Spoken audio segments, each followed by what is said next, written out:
A Musical Life with Dacia Clay, host of the Classical Classroom podcast.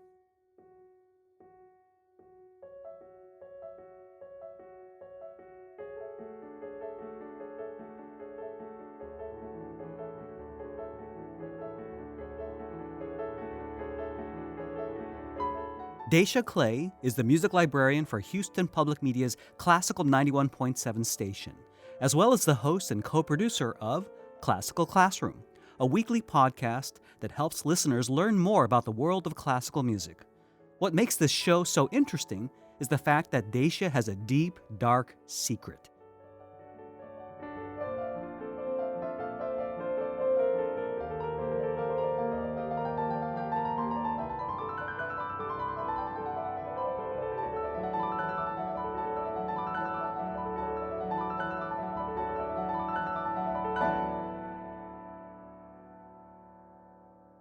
This episode of A Musical Life is brought to you by Audible.com, the leading source of audiobooks online with over 180,000 titles to choose from for your iPhone, Android, or MP3 player. Visit audibletrial.com/A Musical Life and get a free audiobook download and 30-day free trial. Welcome to A Musical Life. I'm Hugh Sung. I first learned about Dacia Clay and the Classical Classroom podcast from my good friend, composer Darren Hagen, who was featured in Dacia's show. His interview on A Musical Life, by the way, will be up in a few episodes, so be sure to subscribe to be notified about that. Each week, Dacia invites a classical music artist or teacher to come on to her show and give her homework assignments that cover different topics. If you're new to classical music or just curious about it, and feel intimidated by all the mumbo-jumbo musical jargon, then Classical Classroom is the perfect podcast for you. Dacia is fun, witty, and refreshingly honest in sharing what she likes and doesn't like, as well as what she doesn't know and wants to learn. Now I'm so excited to introduce you to Dacia Clay. Oh, by the way, she said that she's never been interviewed before, so this is her first time being on the other side of the microphone. Now that I think about it, we may have to interrogate Dacia to make sure she's fully qualified.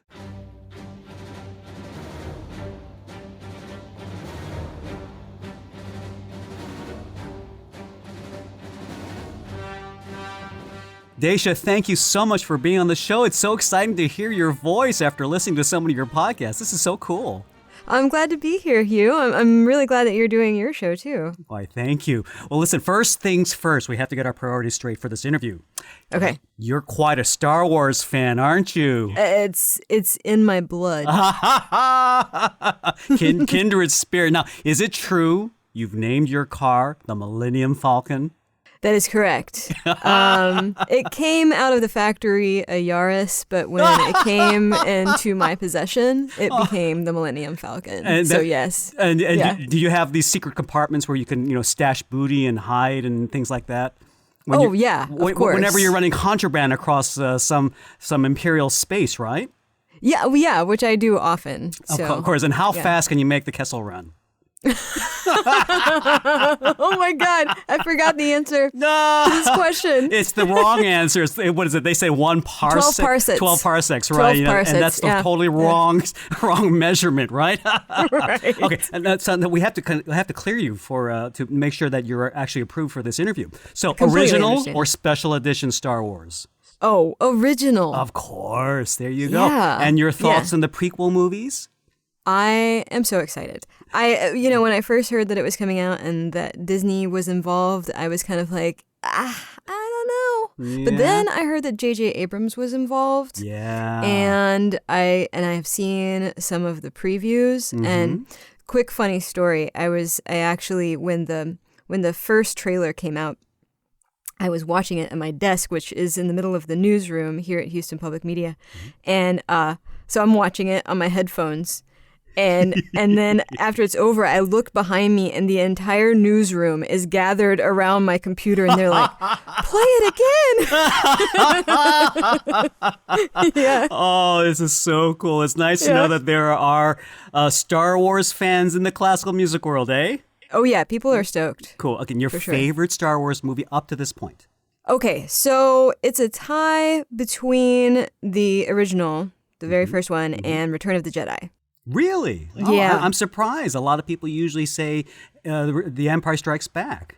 Yeah, I like Empire, but for some reason, I think because I was old enough as a kid to like really remember that one in the theater. And, I remember seeing the Ewoks, which I know they annoy some people, but I love the Yub Nub song. I mean, yeah, it's good stuff. That's awesome. Okay, well, I think we vetted you for a musical life. I think we. Yeah, this is going to be fun. Okay, Nice. so let's dive into your story a little bit. Now You've had some radio experience way back in 2002 when you spent a year working on audio production at KAOS Radio. Do you say Chaos Radio or do you say KAOS? Yeah, they call it Chaos. Awesome. Yeah. I was attending the Evergreen State College in Olympia, Washington, and I actually got to see, I lived right across the street from the Performing Arts Center there in Olympia, and I went across the street and saw Ira Glass speak. Oh. And yeah, wow. and it was the coolest thing. He did this Yeah. great thing where at the beginning of the show, he has the lights down and you just hear his voice, and it was very dramatic. It was awesome. Wow. And I got really inspired, and I went out probably in the next couple of days after that, and I went to the radio station and I was like, I would like to volunteer here, please. So it's really thanks to Ira Glass that you got the radio bug. Is that right? Absolutely. That guy is amazing. It's incredible. Well, so I'm coming to my key question here. With your passion of radio, your experience with Ira Glass, what made you pursue a degree in library and information sciences instead of communications? Since I'm making a stereotype here, but I usually associate people who go into radio and TV and broadcast as being communication majors for the most part. Yeah, I don't, my first love was writing. I've been a writer since I was 12 years old. I would get up early in the morning before school and sit there and write for a couple of hours. And like, that's kind of always been my thing. And I had this real love for books that my mom, instilled in me at a young age. Fell really in love with literature as a teenager and just read constantly. And so I just really loved books, and I thought, well, obviously I can't live on a bookstore salary, but I could be a librarian. I could help people find books. This would be wonderful. And I actually, because of a librarian, I got into radio. Oh. Because I had decided, when I was a supervisor, that I would go to library school, get my degree. And I got into library school, and as my supervisor at that time had warned me, it was so boring. No, he was like, really? He actually told me, he was like, don't do it. You're going to be so bored. Well, so I and I got into it, and I was like, man, I don't know if I want to do this, because I was just imagining this life ahead of me of dealing with call numbers and all of this. All of a sudden, this was all becoming very real, Oh, and my. so, but then, so I left school for like a semester. Well, one day I was listening to a show on NPR, and at the end of it, they read the credits, and they said, and our reference librarian, Key Molesky. Ah. And I went, what? Light bulb. Yeah. And all of a sudden I was like, I could be a librarian in radio. And so I went and I found Key Molesky online. Really? And yeah. Oh, and you did some stalking there. I did a little stalking, and I wrote Key an email and said, I think verbatim, I want to be you when I grow up. Tell me how to do it. And she wrote me back this wonderful, like, really gracious. She was just so forthcoming with information, and told me about groups that I should join, classes that I should take. And then when I got into my last semester of library school, I started bugging the classical program director over here, or I guess at the time arts and culture director. Can't remember his title. Sorry. Anyway, You might want to take that out. Program director. And I was like, I think you need a librarian. And I sent that email many times. And finally, he wrote back and was like, you know what? I think we need a librarian. What do you? And then I came in for an interview and started out part-time and then moved up. Why the art? Why the music? Why the classical music division? Why not say just the news division? I'm sure there's a lot of need for librarians in the news, for archives and things like that. Why music? Why classical music?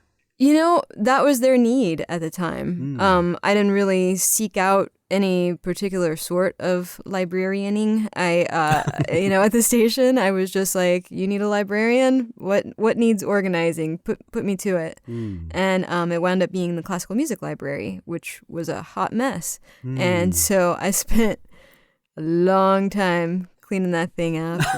And, then started doing some archival projects with the American Archives Project and got to do some pretty cool stuff with that library, actually. Was it intimidating not knowing the classical music lingo, so to speak? Or does your degree really help you to organize any sort of information, even if you haven't studied that subject?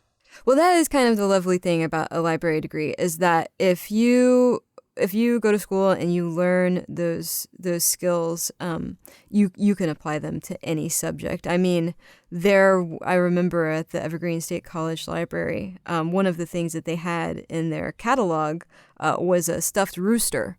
So, so you can, and actually, I personally am in a library catalog. Oh, really?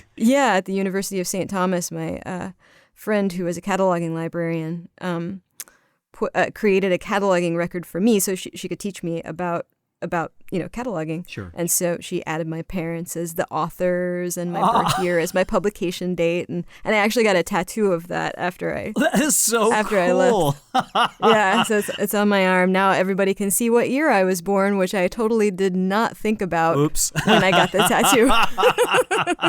Yeah. So you're telling me that every library has these hidden Easter eggs. Yeah, and you really can.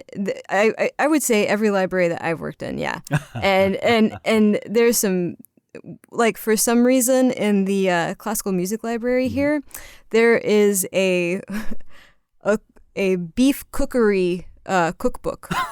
Okay. I don't know why, but it's there, and I cataloged it because it was there. So, but yeah, you can use those. Back to your question, that any thing that is put in front of you as a librarian, you can catalog, but it helps to get to know your subject so that you can. I think that gives you power to organize it even better. Sure. So correct me if I'm wrong, but I'm guessing back around 2013. Is that right? You complained to the classical music announcer there, Chris Johnson, who's the host of Afternoon Drive at Houston Public Media, that you didn't understand what any of the classical announcers were saying or talking about. Oh, yeah. I have to say, not just you, but a vast majority of folks, I have to confess. And you actually came up with the idea of producing a show to make them come on and explain it all to you, as you said in your first podcast episode. That became, of course, the show Classical Classroom, which is now available as a very popular weekly podcast. Now, in the intro to every show, you give this really interesting confession. My name is Dacia Clay. I'm the audio librarian here at Classical 91.7. While I'm a real librarian, I have a deep, dark secret. I know very little about classical music. I grew up listening to rock, and I know something about jazz. But when it comes to classical, but I really want to learn. So, every week on this show, a classical music expert will give me a piece of classical music they think I should know, and then we'll discuss it. Come learn with me in the Classical Classroom. So, what were some of your favorite bands or artists to listen to when you were growing up? Oh man, my parents had us really young, and so they loved to go out. Still, when we were, I remember being 7 years old and them, coming back from a Devo concert, and they would go see people like that and Blondie, and I think they even saw the Ramones. Wow. And, so that was the music I remember most. And, growing up, of course, on MTV when it was, Music. still actual music television. Mm-hmm. Yeah, just sitting there.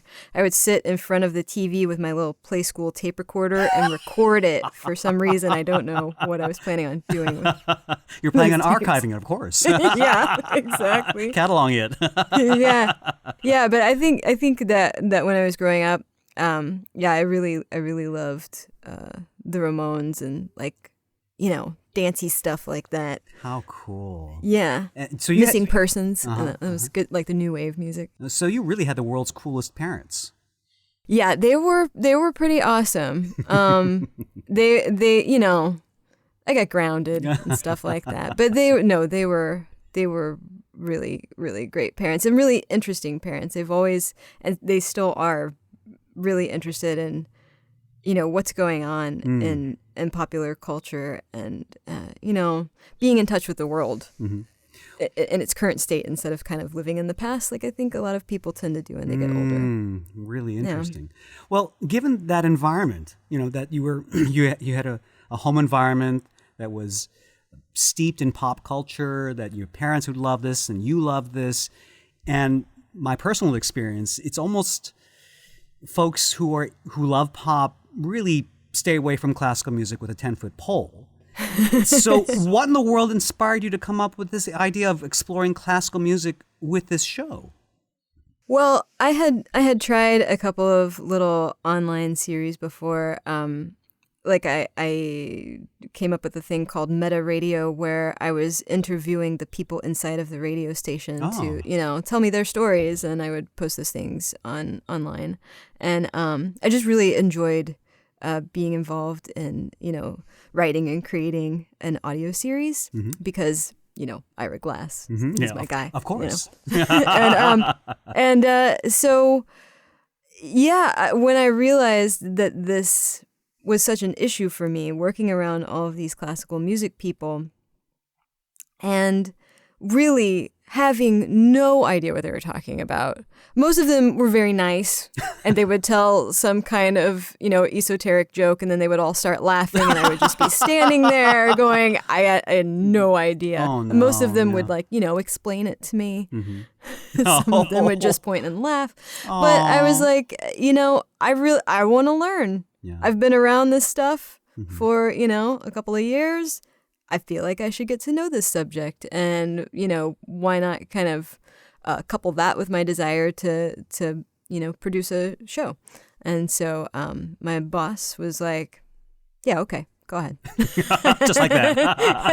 I don't really think he thought it was sort of an innocuous, little audio series that I would do once or twice and then it would probably fizzle out, and I didn't know what was going to happen with it. Little did everybody know, you really touched a big nerve, I think, culturally, yeah?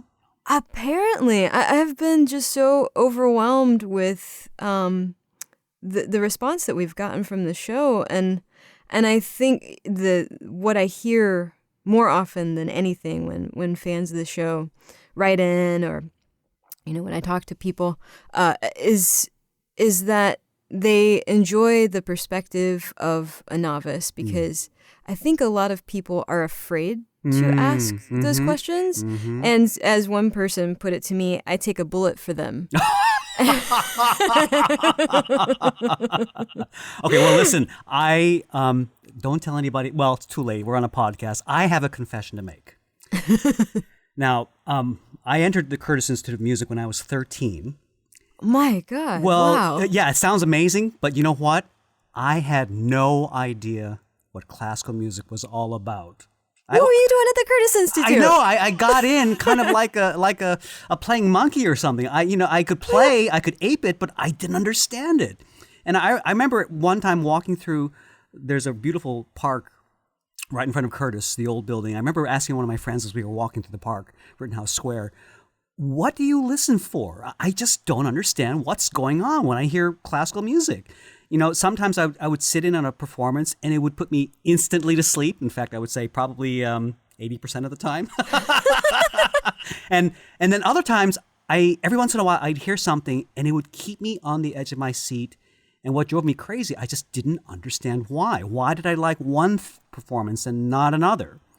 And as you've alluded to, I think by taking the bullet for so many folks, I think we all appreciate that your shows, you present yourself as being completely honest about your knowledge as well as your reactions to the music that you talk about with all of your guest teachers. And I think most importantly, it's okay not to know everything and to ask real questions. Mm-hmm. I'm a huge believer in that in any area of life. I don't think that there's anything at all wrong with ignorance. We're all ignorant to begin with. We're little tabula rosas, and like there's nothing to be ashamed of. But we're all responsible for sort of fixing that situation.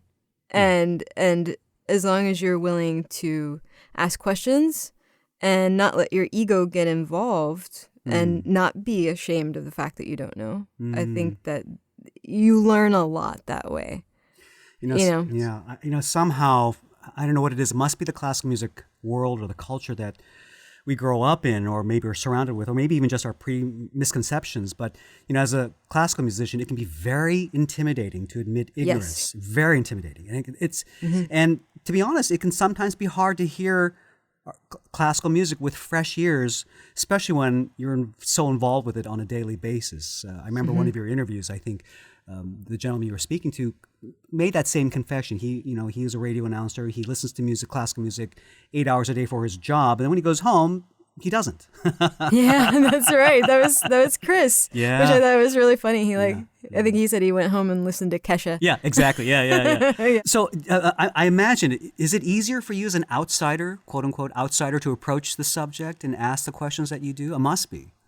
I'm sure because, like you said, I mean, I have no preconceptions. I have a love of music and I have ears, but, and I have a certain understanding of the history, or at least the time in which a lot of the music was written. But, I mean, outside of that, I'm hearing a lot of times when you're listening to Classical Classroom, I am literally hearing the music for the first time ever. And so, yeah, I think it is easier for me to hear what's going on in a way. Like I kind of have the upper hand in that way. And I also don't have I don't feel like I need to respond in any particular way. Like if I think something sucks, I say I kind of think that sucks. I was listening to your first episode and I was so struck with your honest opinion. You were listening to two versions of the Vivaldi Four Seasons, I believe it was the Autumn Movement. Same piece, but played by two different artists. One was Itzhak Perlman, the other one was an Italian Baroque violinist. And your answer was just a personal, honest opinion. I liked Itzhak Perlman's version. And I can't tell you how many people, and I believe the person who was interviewing you who you were interviewing at that time, he actually said, well, I like this other version better because of blah, blah, blah. I can't tell you how many times was so intimidated to almost bullied into liking a certain performance because a teacher would say, well, this is a better performance than such and such, or, oh, they didn't play it as well as so-and-so. And you are almost left to, feel like, my opinion isn't good enough. I have to mold my opinion into somebody else's. And I think that's a huge setback. And what I loved about your show and the whole premise of your show is that in many ways, you have tremendous courage to just say it as you feel it. And believe it or not, I think a lot of classical musicians, we're intimidated to have that kind of courage. We're intimidated by we want to be respected by our peers. And yet, you just put it all out there. It's fantastic. It's so refreshing. Well, thank you. But you know what? I think that is true in so many subcultures, I guess is the word for it. You know, for example, I tend to listen to more indie rock, you know, and I remember reading this thing that I thought summed it up so well, like what it's like to hang out with people who are, you know, really into a genre of music. And this thing that I read was talking about the indie rock world. And they said, remember when it became okay for us to like Prince? And I was like, oh my God, that is it exactly. Yeah. Because you feel like, you know, you don't want to admit that you like the dorky thing in front of your peers. And in the classical music world, I think there's this extra added layer where it's not just about being cool. You know, it's not about liking the right things to fit in with people. It's about sort of showing your intellectual prowess. It's about a whole kind of other layer of stuff. Uppermensch, you're just showing like you've got the superiority complex. You know. Yeah, and I think the classical music world is like wonderfully interesting because there is so much to delve into. I mean, it's music that's been around since humans have been around, you know, I mean, potentially when you're talking about this music. Yeah. But, and so there is so much to know. And it's been so refined, and it's been, there are so many just, you know, virtuoso players out there and people who have done incredible things. And, you know, I feel like all of those ingredients sort of come together to form something that is potentially very scary to open your mouth and talk about, you know? Because you feel like you need to know all of those things in order to be able to speak about it, even just to say what you think about a piece of music. Yeah, honestly, too. Yeah. Yeah. Well, you know, I think the classical music world could certainly use with a much bigger dose of letting folks express exactly how they feel, whether they know something or not, and just encouraging more of an environment of asking questions, any questions. No question is too silly or trite or unimportant to answer. Absolutely. I completely agree. I mean, I think that that asking questions is how you get to that point. You know, that's how you learn. That's how we all learn. And I think that it would be, and I have to say that I have felt incredibly lucky doing this show. People have been so generous with the information that they have given me. They've been so patient. They don't point and laugh at me. They, you know, they're very kind, and they're excited to share the information. So I hope that if our show accomplishes anything, aside from entertaining you, it's to, you know, to let people know it's okay to ask those questions because people really want to answer them. But I think a lot of credit has to go to you and your team. You guys are doing such a fantastic job selecting the artists to come on the show who have that genuine warmth and generosity to share with your listeners and with you. Oh man, we have been so lucky with the guests that we've had on. I mean, Todd Holsander, our audio producer, he went to the Peabody Institute, and so I got really lucky connecting with Todd because he came with all of this knowledge and weirdly believed in this idea that I had, and, and then brought all of these people that he just happened to know from school onto the show, and it kind of, you know, went from there. Oh, wow. So Todd has been a tremendous resource and a way to connect with some of these artists, yeah? Absolutely. I mean, he is 3/4 of the show, I just sit there and ask questions, pretty much. Well, he's great. You recently celebrated your 100th episode of Classical Classroom. Congratulations. Thank you very much. Amazing accomplishment. Hello, everyone, and welcome to the Classical Classroom. I'm Dacia Clay, and... Surprise! What? Oh, you guys! I can't believe you're throwing us a surprise party for our 100th episode. It look like everybody's here. There's Bach and Beethoven and the Schumanns. Is it Brahms? Brahms, is that you? And who's that over there? Mozart? Salieri? Oh, look, they're hanging out. Weird. Ravel? All the way from Paris? Man. And my old teachers! Oh my god, my old teachers are here too. This is fantastic. Look, here's my very first teacher, Chris Johnson. How you doing, Chris? Good to see you. Hey, Dacia. Good to see you. I've missed you. I think about you often when I listen to Classical Classroom, and I'm so excited for your 100th show. Your birthday show, your 100th anniversary show. I don't know what you call that, but anyway.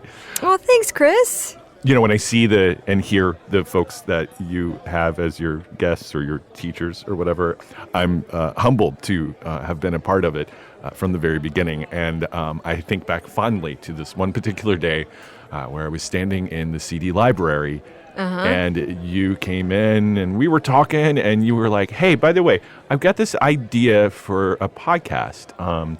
And you started talking to me about Classical Classroom. I remember. And I have to say, I don't know if my face revealed it, but my first thought was, why didn't I think of that? So after all those episodes, are there any pieces of classical music that you've connected with on a personal level or have genuinely fallen in love with since producing the show? Yeah, you know, I have really come to love Stravinsky. Oh, wow. Okay. Yeah. Yeah, Rite of Spring.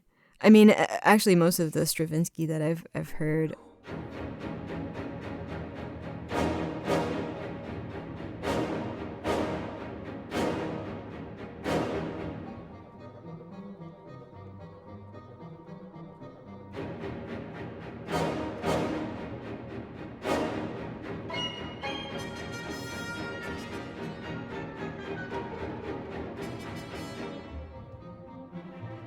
I really liked. I've liked a lot of contemporary, more contemporary than Stravinsky.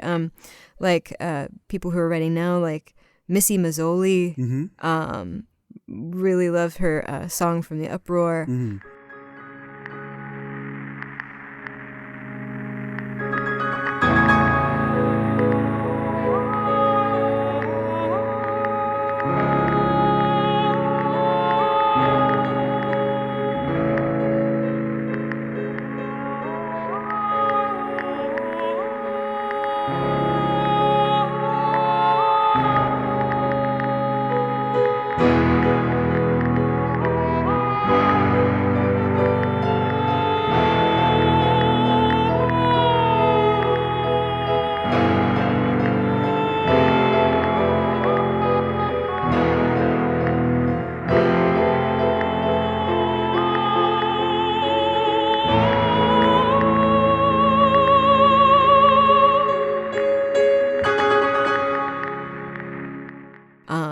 I've really liked a lot of Nico Muley's stuff. And I feel like there's one I'm leaving out. Who is the composer of God music? Oh, Crumb. Oh, George Crumb, yes. Yeah. Yeah. That I really dug.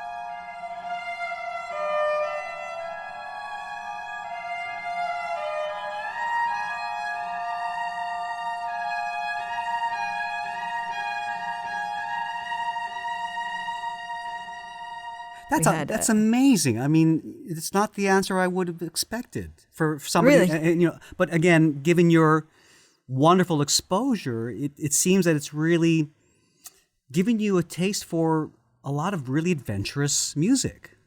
Yeah, well, I really like that, and the other music that I listen to. I really like contemporary sounding stuff. How cool! It's I don't know. I feel like it captures what is relevant to us right now. Yeah. Well, I'm going to kind of go back to the beginning of this episode a bit because as I was listening to some of your episodes, I was really delighted to listen to the episode where you were discussing leitmotifs in Star Wars music by John Williams with Brett Mitchell. That was such a cool episode. So amazing. So amazing. So why don't we just start at the beginning of the very first film, right? Okay. So, and by first film, let's be honest, we're talking about the 1977 film, okay? Not the 1999 film, for heaven's sakes. Phantom Menace. Menace, indeed. So the very first thing that you hear is the very famous Star Wars motif.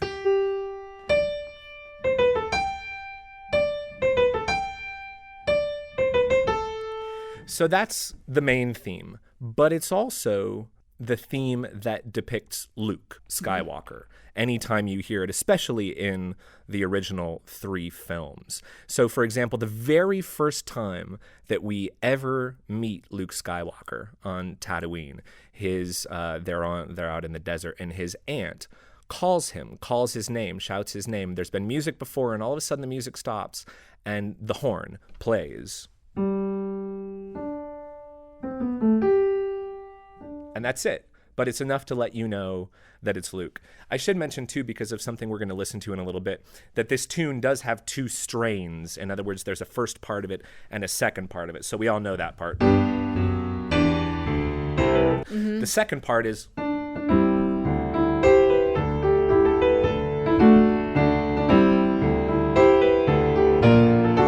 So that's the B strain of that tune. Another tune that shows up in the very first film and quite early on is a theme that's associated originally with Obi-Wan Kenobi, who's sort of the Jedi Master. We don't know that yet. We know him as Ben Kenobi. Mm-hmm. And that tune is also probably pretty recognizable. This is Obi-Wan Kenobi's theme.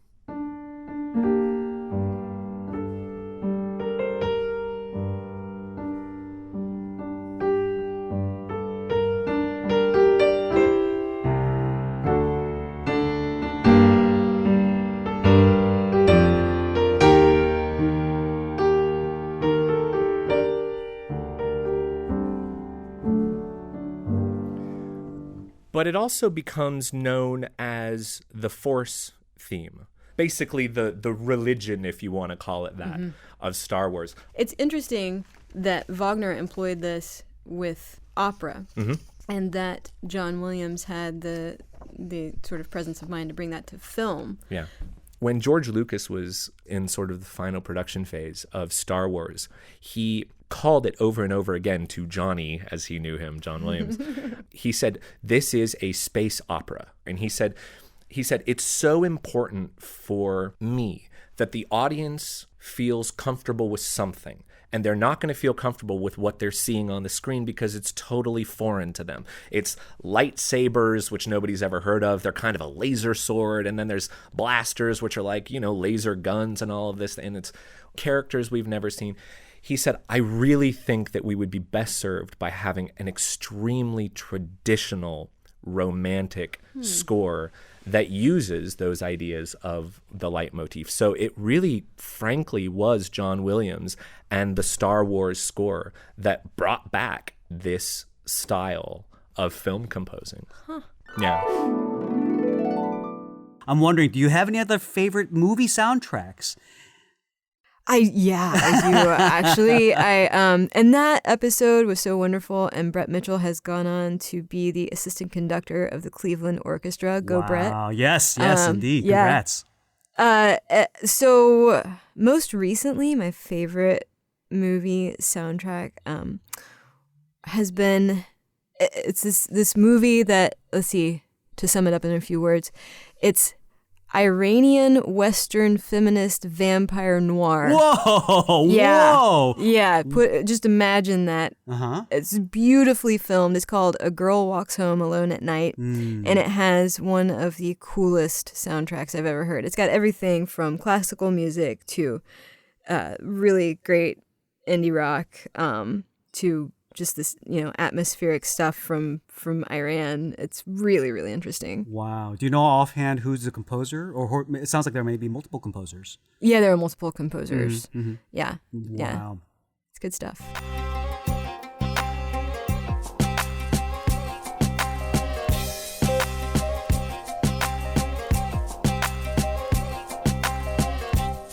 So it sounds like your experience with producing Classical Classroom has really started to affect the way that you listen to music in general.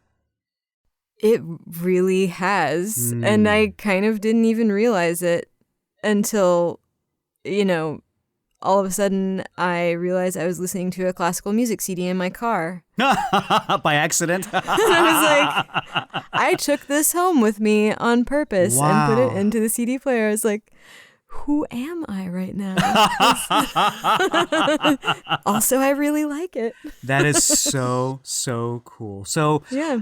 What do you listen to nowadays when you're not at work, when you're not at the radio station, when you're not producing Classical Classroom? Or I know you're very active with running. You run half marathons, and you also do really cool trips tracking down locales from TV shows like Twin Peaks. When you're having your travel time, exercise time, downtime, what are you listening to these days? Let's see. I got really excited about the latest Slater-Kinney album, No Cities to Love.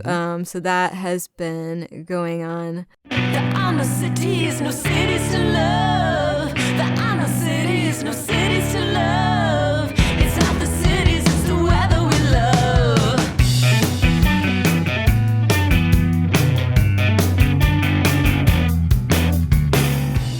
There's also a guy that my brother recently turned me on to. His name, and I'm probably totally butchering it, he's a Russian guy. His name is DJ Ogorets. Okay. And he has these amazing videos that go with his songs online. I'm actually going to send you one because I think you'll appreciate it. Oh, awesome. Awesome. Cool. We'll put a link to it in the show notes. Yeah, and he's super fun, and you can get all of his music for free. It's downloadable. Oh, you're for free. kidding. Wow. Yeah, no, he's so cool.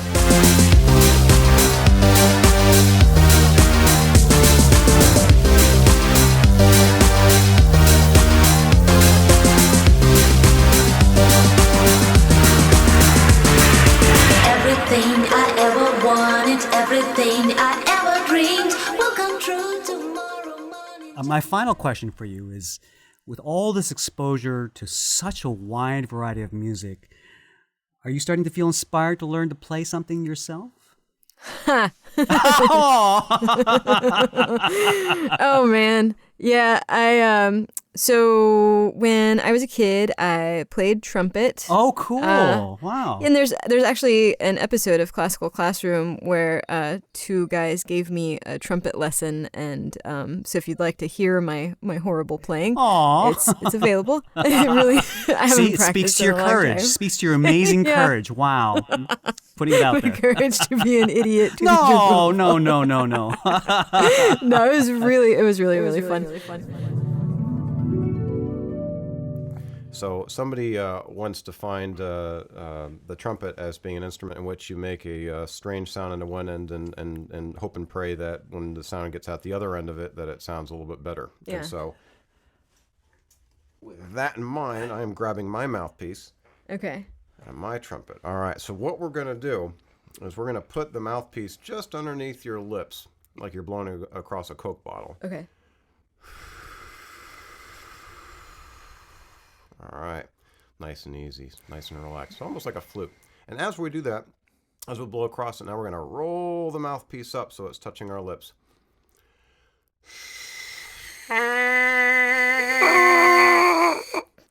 There we go. First try. It sounded like a dying duck. Daffy Duck is in the building, people. So. Excellent. So we are Okay. off to the races. So let's try the same thing again. And this time, let's just focus the corners of our lips just outside the mouthpiece just a little bit as we do that. So let's do the same thing again. Take a big breath.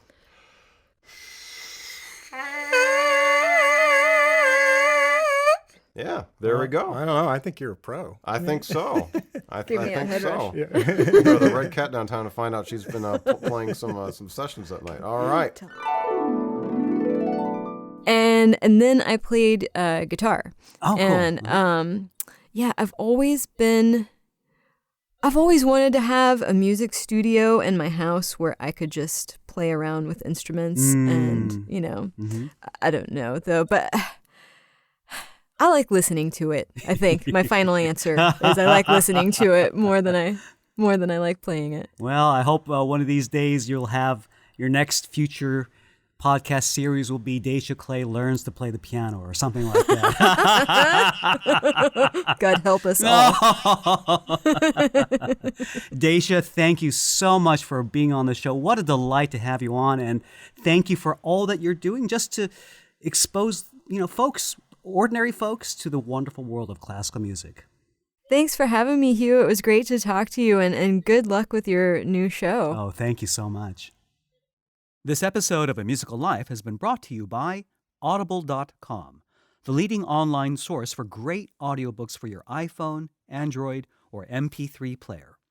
Audible is offering a free audiobook download with a free 30-day trial to give you the opportunity to check out their service. If you'd like to dive deeper into the world of classical music, then I think you'll really enjoy How to Listen to and Understand Great Music by Professor Robert Greenberg. Filled with entertaining anecdotes and a witty, informative style, Professor Greenberg's lectures will give you a deeper understanding of the musical language and help you hear and understand what the greatest composers in history are actually saying to us. To download your free copy of How to Listen to and Understand Great Music or any other audiobook today, go to audibletrial.com/A Musical Life. Again, that's audibletrial.com/A Musical Life for your free audiobook. For links to all the music featured in this episode, be sure to visit the show notes at amusicallife.com. You'll also find links to the Classical Classroom podcast, as well as a video of the episode where Dacia learns to play the trumpet from two musicians from the River Oaks Chamber Orchestra. And be sure to leave a comment or send me your feedback by email at stories@amusicallife.com. I'd love to hear from you. We just finished week 3 of our contest to celebrate the launch of A Musical Life podcast, and we have a new winner. Kevin from Japan is getting a free copy of Explorations for Keyboard and Orchestra by Dream Theater keyboard wizard Jordan Rudess. Congratulations, Kevin. Thanks so much for joining our family. And we still have 5 weeks left in our contest, with new special prizes every week. This week's prize will be a beautiful album by Gaelic singer Isabel Ann Martin, Dúslach is Or, which is Gaelic for dust and gold. To sign up for our contest, visit amusicallife.com/contest. It's completely free, and every participant will automatically get a special thank you gift, an MP3 track of my performance of Clair de Lune by Debussy. Once again, that's amusicallife.com/contest. If you like this show, please tell a friend or share a link on Facebook or Twitter. Be sure to subscribe to A Musical Life through iTunes or Stitcher or with your favorite podcast playing app. And consider posting a review in iTunes by going to amusicallife.com/review. We're currently listed near the top of iTunes' new and noteworthy section of the music podcast category. Your iTunes subscriptions and reviews help to share this show with other listeners, so thank you for all your support. Special thanks to Todd Huslander for his technical assistance and for co-producing Classical Classroom together with Dacia. A Musical Life's associate producer is Allison Pockris, and Paul Sung provided production assistance. Until next time, I'm Hugh Sung, and I wish you a musical life.